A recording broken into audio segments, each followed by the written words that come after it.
हुकूमत किसको कहते हैं? हजरत उमर गुजर रहे हैं, फजर की नमाज के बाद 2 गलियां रह गई हैं, आज पूरा नहीं हो सका आपका दौरा। एक छप्पर है छोटा सा, बूढ़ी अम्मा बैठी है, उमर फारूक गुजरने लगे, बूढ़ी को परेशान देखा, अम्मा जी इजाजत हो तो अंदर आ जाऊं? बूढ़ी कहने लगी चल दौड़ जा, अपना काम कर, क्यों इजाजत दूं? तेरी मेहरबानी अम्मा, आने दो। क्या दौड़ जा? तेरी मेहरबानी अम्मा, गुजारिश है, चलो आ जाओ।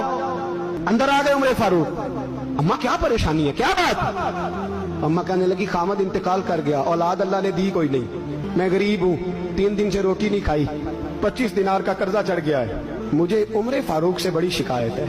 उसने मेरा हाल ही नहीं पूछा, कहने लगे शिकवा है, उमर आया ही नहीं।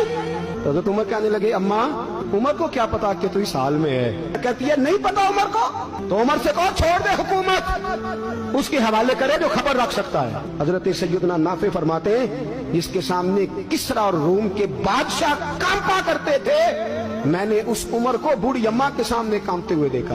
रास्ता तारी है उमर फारूक का। दौड़े गए, 25 दिनार लाए, राशन रख के लाए, रोटियां पकाई, बूढ़ी अम्मा को खिलाई, कहने लगे अम्मा 25 दिनार ले ले और चल, गलती हो गई, उमर को माफ कर दे।